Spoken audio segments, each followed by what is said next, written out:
জয় রাম, জয় গুরু, নমস্কার। গল্প কথায় রাম ঠাকুর চ্যানেলে সব বন্ধুদের স্বাগতম। বন্ধুরা,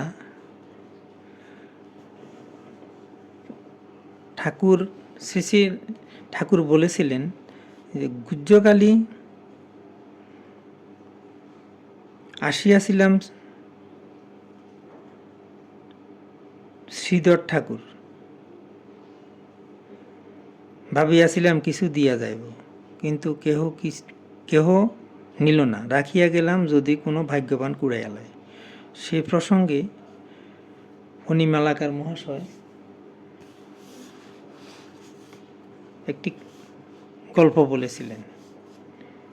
তিনি বলেছিলেন যে তিনি অল্প বয়সে মার প্রণাম মন্ত্র লাভ করেছিলেন। তিনি স্বপ্নে প্রায়ই বিভিন্ন আদেশও পেয়েছেন এবং সেই অনুযায়ী তাঁর মাতা পিতা মায়ের পুজোর বা দান ইত্যাদির উপযুক্ত ব্যবস্থা দিয়েও সময় সময় করেছেন। এখানে প্রসঙ্গত উল্লেখযোগ্য যে তিনি সেই অল্প বয়সেও স্বপ্নে পাওয়া ওই প্রণামী মন্ত্রের কথা মাতা পিতা বা অন্য কারো কাছে কোনোভাবেই প্রকাশ করেননি। অতঃপর যথাসময়ে তিনি শ্রীরাম ঠাকুর থেকে নাম সম্পদ লাভ করেছিলেন। একদিন শ্রী শ্রী ঠাকুর একটি প্রসঙ্গে তাকে আদেশ করেন যে তুমি স্বপ্নে যে প্রণামী মন্ত্র পেয়েছ ওই মন্ত্রে মাকে প্রণাম করো। ফণিবাবু বলেছেন, আমি অবাক হয়ে গেলাম এই ভেবে যে এই পৃথিবীর কাউকে আমি স্বপ্নে প্রণামী মন্ত্র লাভের কথা বলিনি, অথচ তুমি তা জানলে কি করে? তিনি তখন ঠাকুরকে বললেন, তুমি তা জানলে কি করে? ঠাকুর বললেন, জানা যায়। অতঃপর ঠাকুর ও ফণিমালাকার মহাশয়ের মধ্যে মা কালীকে নিয়ে অনেক কথাবার্তা হয়। কথা প্রসঙ্গে শ্রী শ্রী ঠাকুর তাকে জিজ্ঞাসা করেছিলেন, তুমি যে মাকে দেখতে পাও না সে কবে থেকে?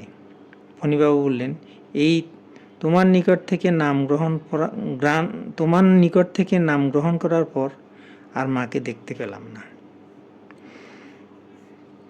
অতঃপর শ্রী শ্রী ঠাকুর বললেন, ও তাই বলো। সেখানে এই প্রসঙ্গ হয়ে গেল। তারপরের ঘটনা বলতে গিয়ে ফণিমালাকার মহাশয় বললেন, তিনি যথা নিয়মে একদিন ঠাকুর প্রণাম করতে গেছেন এবং শ্রীরাম ঠাকুরের শ্রীচরণ স্পর্শ করে প্রণাম করবেন, কিন্তু হঠাৎ সেখানে দেখলেন ছোট ছোট দুখানা গাঢ় নীল বর্ণের পা। প্রথমে তিনি বুঝে উঠতে পারলেন না। তিনি ওই পদযুগলে হাত রেখে ঠাকুর প্রদত্ত নাম স্মরণ করতে করতে উপর দিকে আস্তে আস্তে তাকিয়ে মা কালীর চিন্ময় রূপ দর্শন করলেন।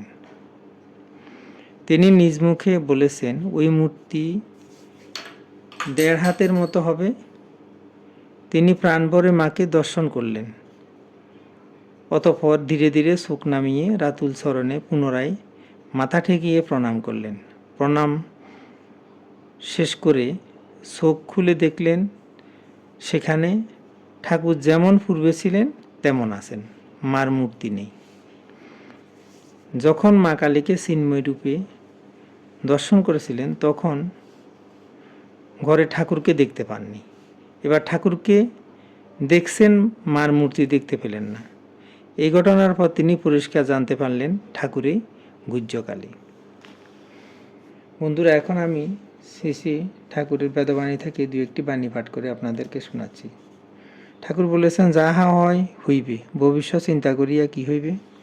তবে প্রারব্ধের বশে চেষ্টা না করিয়া বসিয়া থাকিতে পারে না।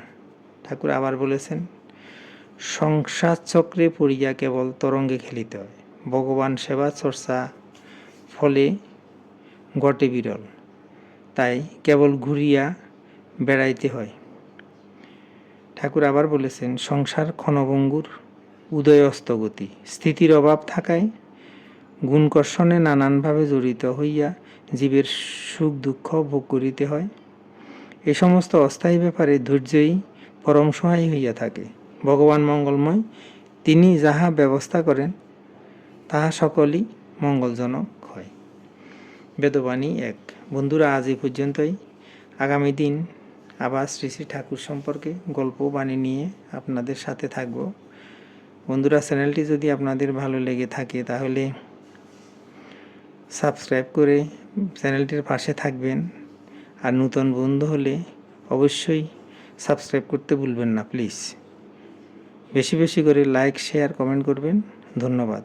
ভালো থাকবেন। জয় গোবিন্দ। গুরু কৃপাই কেবলম।